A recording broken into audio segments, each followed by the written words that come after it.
大家好，我是戴眼镜拿着话筒拿了塞偏偏，相信大家跟着我解说的影视作品上到过月球，下去过海底，环游地球也好几圈了。这回咱们的旅游景点要把日历翻回100年前，走入一个令人闻风丧胆的黑道家族，说一部既有质感又有格调的9分英剧《浴血黑帮》。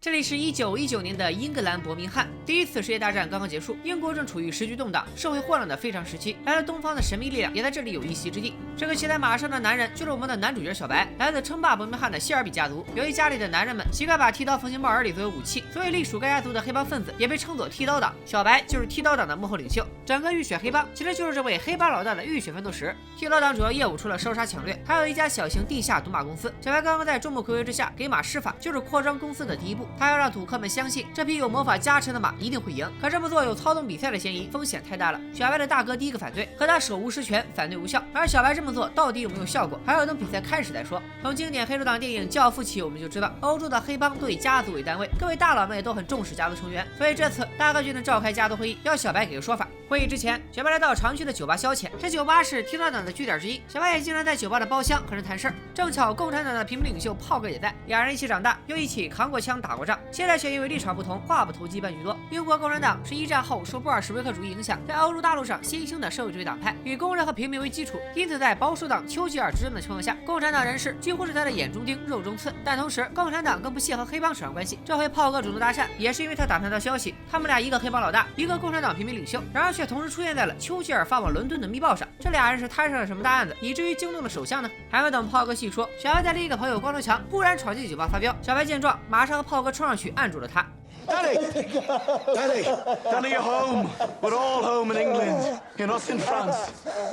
You're not an artillery show, Danny. You're a man. 这光头强是小白当兵时的得力属下。一战结束之后，光头强患了严重的战后 PTSD。虽然他没有加入剃刀党，可小白依然很照顾他。搞定光头强之后，家族会议也要开始了。小白在4兄妹中排行老2，是剃刀党真正的掌权者。接下来我们介绍一下谢尔比家族的其他主要成员。没有任何实权的老大，剃刀党表面上的首领，又虎又萌的傻白甜老三。根本不关心家族利益，只想谈恋爱的小妹，以及家族里唯一靠得住的二姨。作为哥仨的长辈，二姨还是很有话语权的。This whole bloody enterprise was women's business while you boys were away at war. What's changed? We came back. 小白的短期目标就是带领家族成员发家致富。既然炮哥听到了消息，谢尔比家族也必然会受到风声。伯明翰警察局马上会空降过来一个局长，他是奉丘吉尔之命来查枪支盗窃案的，也是小白在本剧中真正意义上的第一个对手。在来之前，局长其实已经有了大致的合作对象，就是剃刀党的主要人物老大和小白哥俩，以及伯明翰的共产党领袖，热衷带领工人罢工的炮哥。小白因为有剃刀党做后盾，对局长十分不屑。毕竟一战以来，整个英国没上过战场的男人，也就只有这帮的警察了。而就在家族会议当晚，局长到达了伯明翰，小白其实猜到了他的来意，并且去教堂把自己的小秘密偷偷告诉了二姨。原来不久前，小白派手下去偷几辆摩托车，结果误打误撞偷回来一批军火。这批武器隶属于军方，可小白却都藏了起来，准备做一笔大买卖。二姨没想到小白胆子这么大，他们只是一个小小的黑帮，根本惹不起军方。二姨希望小白能够归还武器，做出正确的决定。 You have your mother's common sense, but your father's devilment. See them fighting. Let your mother win. 第二天一早，也就是局长到达伯明翰之后，有个美女来酒吧求职。老板一看妹子这么漂亮，当场就拒绝了。毕竟这里是剃刀党的地盘，客人全都是社会大哥，找美女当服务员很容易有危险。可妹子非常坚定，非要给老板展示才艺。I wish I was in Carrie only for a night in Ballygrand. 这一招边唱歌边打扫卫生，给老板直接看傻了。美女应聘成功，这么清晰的出场方式，一看就不是一般人。没错，她就是本剧的女主角格蕾丝。为了方便，我们以后就叫她蕾丝吧。蕾丝刚上班就和小白相遇了，小白见蕾丝漂亮，马上就要搭讪。Are you a whore? 各位屏幕前的男同胞们千万不要学啊，要不然容易脸疼。另一边，局长走马上任，第一件事就是把老大抓过来一顿暴打，想靠严刑逼供问出武器的下落。好在小白从来不和大哥说正事儿，老大是真的啥也不知道。局长只好换条路子，说要跟剃刀党合作，找出枪支盗窃案的元凶。老大没有立刻答应，只说要和家族里的人商量。回家以后就把这事儿告诉了小白。局长这回着实杀了小白一个猝不及防，小白只能打起精神来对付局长。可是从战场回来后，久违的遇见劲敌，还是让小白陷入一种无法控制的恐慌。如何搞定局长，让小白心烦意乱。其实小白也患有严重的战后 PTSD， 每个晚上都要靠大麻才能入睡。光头强则比他严重得多，而且越来越疯。直到有一天，光头强在大街上犯病，失手杀死了一个意大利人。这次似乎连小白都保不住他了。小白找到家族的老员工，头发已经秃到地中海的海叔，并约定好时间，让海叔开船到码头等他。小白决定当着意大利人的面，在码头上处死光头强。You're a good man and a good soldier. Yes, Sergeant Major.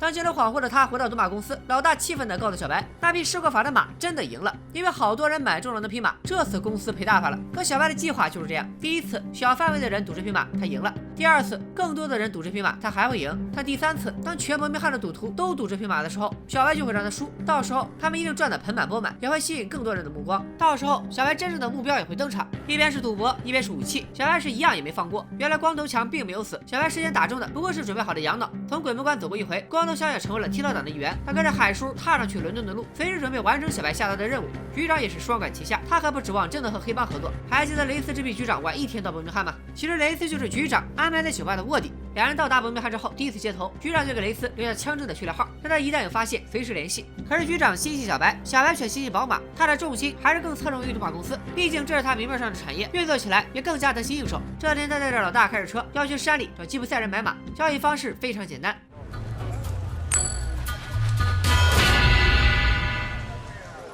2个硬币人头向上，就是小白赢，这也算一场赌博。小白可以分文不给带走马，条件是让卖家开他的车转一圈。本来交易完就应该各回各家，但这帮吉普赛人居然嘲笑小白的哥哥，还对他们的母亲出言不逊。Yeah, but his mother's a diddy-coy whore.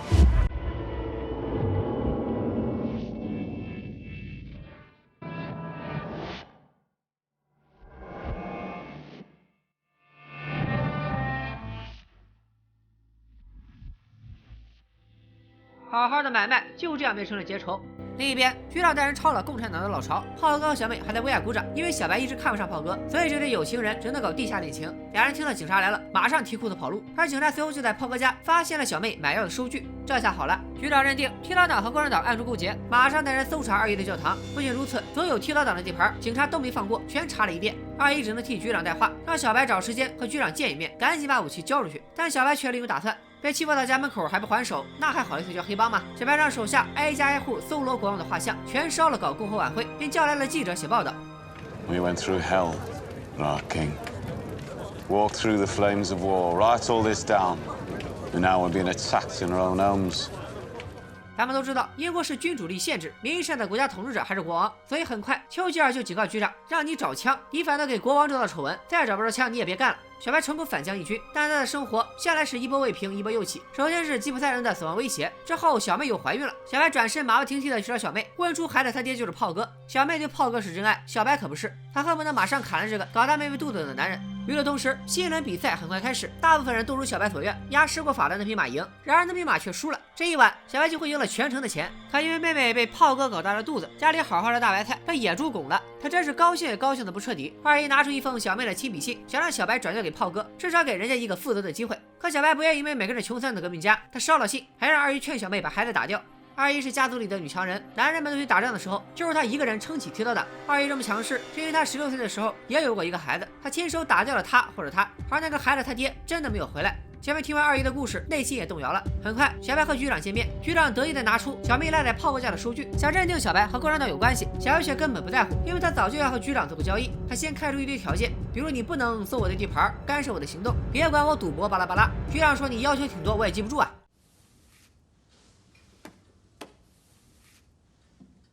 局长又问我凭啥答应你啊？ I have what you're looking for.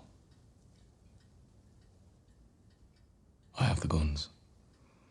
这就说到重点了。小白接着往下说，只要局长答应他的条件，他不仅把枪双手奉上，更能让总是和政府作对的共产党领袖炮哥再也不踏入伯明翰一步。反之，如果局长现在逮捕小白，那么消息一传出去，这些武器就会直接卖给爱尔兰共和军。在这里就不得不科普一下爱尔兰共和军。大家都知道，如今爱尔兰岛被分为南北爱尔兰，北爱尔兰属英国统治。爱尔兰共和军就成立于本剧剧情开始的1919年，早期为了南北爱尔兰统一而战，后来长时间通过暴力活动实现政治诉求，所以被许多国家视为恐怖组织。当时英国政府一直在和爱尔兰共和军作战，损失惨重。如果再让丘吉尔知道局长不但没找到枪，还把他们拱手送到敌人手上，那局长的仕途就算是完蛋了。局长不得不表面同意小白的条件，私下里去安排雷斯不择手段接近小白，查出枪支的下落。这时小白以为和局长达成了和平协议，稍微松了一口气。可战后 PTSD 仍旧没放过他，他还是每晚沉浸在大麻和噩梦之中。直到有一天，小白的伙计大半夜来找他，同吉普赛人手中买的白马出了问题。据说吉普赛人能诅咒马，这诅咒很快会从马感染到人，所以小白不得不一枪崩了这匹好马。100多年前，老外也这么封建迷信，杀了马再让心情不好。小白顺路来酒吧，这里只有雷斯。小白2杯黄汤下肚，让雷斯准备一件礼服陪他参加不久后的赛马会。当然，现在的小白对雷斯还没啥感情，发出邀请纯粹是因为雷斯长得好看。接下来，小白虽然看出雷斯有所隐瞒，但他的脑回路不同于常人，硬给雷斯安排了一个和小妹相同的背景，猜测雷斯也是出身于上流社会，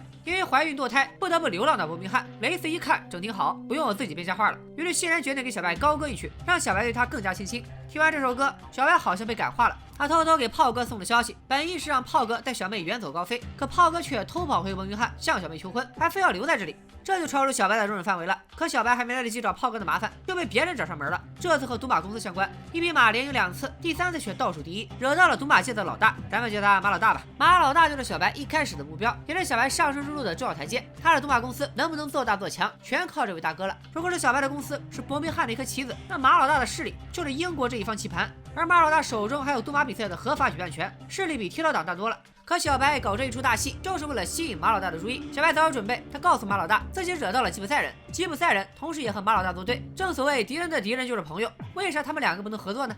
Nobody works with me. People work for me.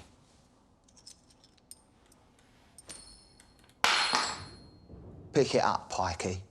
看，投币就这么简单。在伯明翰，没人敢这么对小白说话。不过为了之后的势力扩张，万一次要不算啥。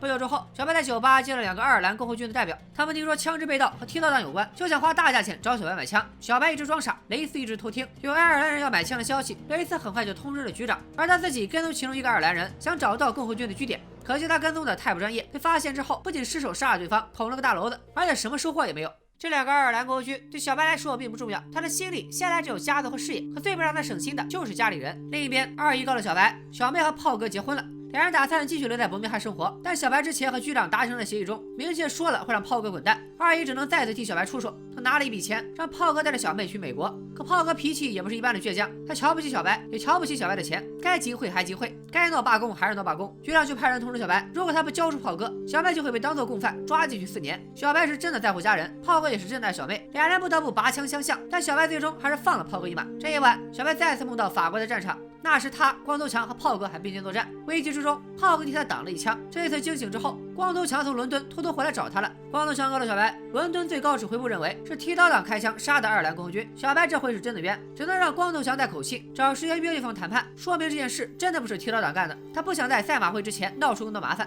小白在啥也不知道的情况下替雷斯背了锅，不过他现在没心情深究锅从哪来，因为他必须集中精力拉拢到他心心念念许久的马老大。接下来，小白再次向马老大递出橄榄枝。他制造了一次裁缝店偶遇。小白知道，为了赛马会，马老大一定会选择新衣服，所以他特地提早赶到，并告诉马老大，吉普赛人一定会在赛马会上闹事，到时候他也会来帮忙。马老大说：“我也没邀请你啊。”小白挥挥衣袖，潇洒离开。他当然有法子，没有邀请函也进得去。就这样，很快到了赛马会当天，雷斯穿好礼服，带上手枪，小白也换上一身好西装，非常绅士。2人一起去参加小白期待已久的宴会，这可愁坏了海叔。他苦口婆心的对小白说：“那里满地都是要杀你的吉普赛人，你就带个妹子去送死。”小白当然不傻，就在他和雷斯上路的时候，老大和老三也带着一群手下，拿好各种武器，就埋伏在赛马场周围，随时准备对吉普赛人出手。原来小白早有计划，剃刀党学院里应外合，帮马老大也是帮自己，处理掉不是天高地厚的吉普赛人，这笔大生意是必定要谈成了。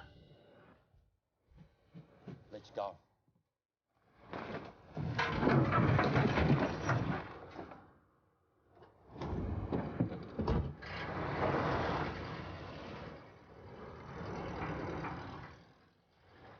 故事事暂解说到这里，浴血黑帮维持了英剧的一贯格调，每一帧富有年代感的画面，每一段恰到好处的配乐，轻而易举就让我们走入20世纪初的英国，让我们看到战后英国各阶层的众筹像。浴血黑帮的时代背景正是一战刚刚结束，整个国家经济衰退，物质匮乏，再加上极高的失业率，退伍军人普遍患有严重的战后 PTSD， 而没上过战场的警察们反倒成了平民百姓的对立面。在剧中，只要是当过兵的男性，几乎都会下意识地嘲讽没参与战争的局长。剧中英国政府与爱尔兰共和军的矛盾，也是因为战后大量爱尔兰人涌入英国，造成宗教对立，不同势力像雨后春笋般在这片土地上生长，使得英格兰在1919到1930年之间衍生出了一批又一批的黑帮。剧中的希尔比家族就是真实存在的，他们虽然没有浴血黑帮中那么神乎其神，但剃刀党却有英国史上最时尚的黑帮之名。主要是他们总是戴着精致的帽子，剃刀军人动手时就能毫无顾忌地把帽子变成武器。战后的政府无法维持社会的正常运作，剃刀党就成为英国第2大工业城市伯明翰的管理者。百姓们为了安定的生活，宁可被黑帮压榨，也不愿相信任何一个官方机构。这部剧也塑造了一个极具魅力的黑帮领袖，没有事情是他小白搞不定的。小白对家族成员有多重视，对敌人下手就有多残忍，为达目的不择手段，可是却在每个深夜独自忍受着战争带来的阴影。这样亦正亦邪的大男主，肯定不止赌马赚钱这一点理想。他是否会和女卧底擦出爱的火花？手中的军火又会不会交还给警察？状况百出的家族成员，局长和马老大的两面夹击，小白单枪匹马如何应对一次又一次危机？他的野心最终又想把剃刀党带向何方？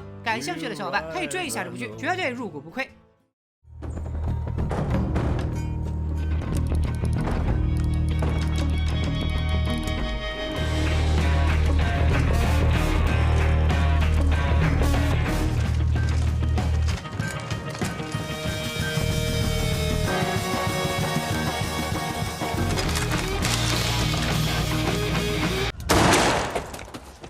点关注不迷路，微信搜索公众号“小兵说大片”，订阅片片的最新专栏《浴血黑帮》，小白的黑帮奋斗史将为您倾情呈现，更多精彩等你来看。今天就说到这里。